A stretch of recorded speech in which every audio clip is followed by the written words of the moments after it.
The United States says it has revoked the visa of a Cornell University graduate student who protested against the war in Gaza. Mahmoud Tal has taken the Trump administration to court proactively. He's arguing that he has a right to free speech and expression. It comes amid broader concerns for foreign students and researchers at US universities. Only last week, a French academic was denied entry to the United States. According to border agents, they said they found confidential information on one of his devices. The French Minister of Higher Education says they also found messages critical of Donald Trump's crackdown on academic research. Philippe Baptiste is the French Minister of Higher Education and Research. The Minister joins me now from Paris. Minister, good evening. Thank you, sir, for taking time and joining us. If we look at this particular case, I guess we can't know for certain what was the reason, but your view is that it has more to do with this academic's dislike of the Trump administration than anything to do with documents. I can tell you that the discussion between the researcher and the border officer was really related to the personal discussions that he had on his phone, personal message related to political views and the situation of science in the US and things like that. So that's really what is really the core, the heart of the discussion between the researcher and the border officer. So what can you do? What can Europe do? What can EU officials do? Because we're hearing now again, whether it's German students, British students, now French academics, more and more people are having difficulty getting into the US, arguably because they have been critical or don't like the administration. What can you do about that? Well, I'm not sure that we can do much. I mean, of course, it's a decision of the United States to decide who is going to be accepted on the US territory, and it's perfectly fine. It's a decision of the US.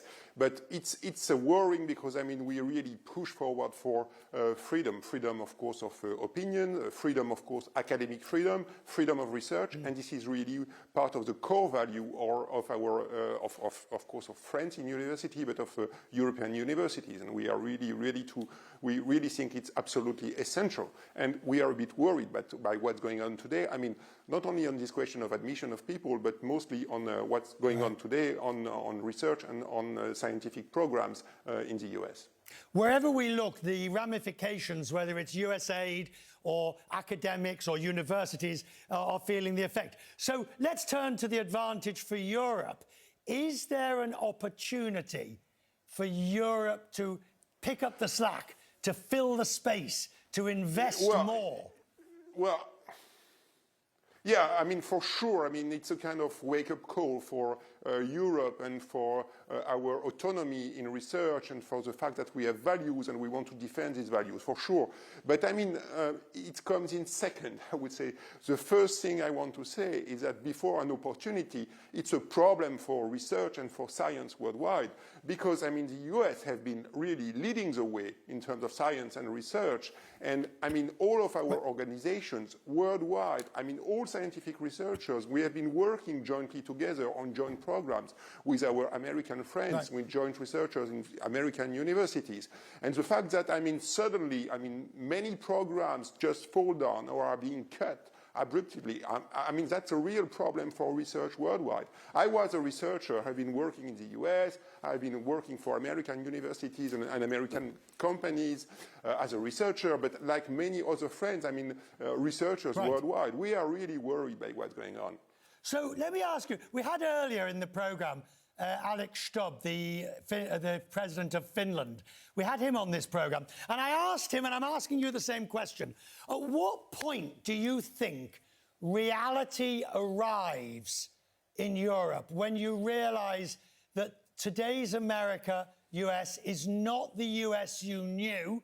You're going to have to revise your thinking, and that there's a certain harshness to now how Europe has to look to the future?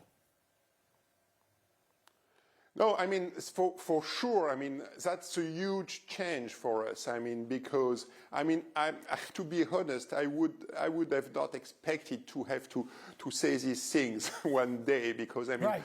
When I look back, I mean, how strong are the ties between French universities, European universities, and American universities, and NIH, and NOAA, and NASA. We have been working jointly together for decades. Right. So, of course, it's worrying. But at the same time, I mean, yes, I mean, we have to reconfigure ourselves. We have to build, we have to be more autonomous, and that's perhaps an opportunity for us. I mean, and also we have to invest more on research, because it's something which is absolutely essential. It's essential for the future of France. It's essential for the future of Europe.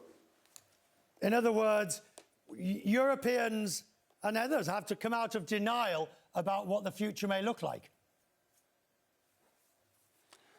Well, I'm not sure it's really denial. It's a new way of working, and right. It's true that we have to rely more on ourselves and perhaps a little bit less on our partners. And when you are a researcher, it's not a good news, because, I mean, the way you do research is really to cooperate, and you want to cooperate with the best institutions worldwide. And if suddenly in the US you have less huge and bright institutions, then that's a problem for all researchers right. worldwide. When you see, well, when suddenly, I mean, you have space programs that are being close to be terminated, or that are jeopardized, and you don't really know why and when. And when you hear Mr. Musk, who is saying that in 2027 he wants to get rid of the International Space Station, while at the same time for this space station we do have an international cooperation agreement. What does it mean? I mean, what's going on? Of course, it's very worrying for all of us, but it also means that we have to be more autonomous. I'm grateful to you, sir. Thank you for taking time tonight in Paris. Thank you very much. Good night from London. Thank you very much.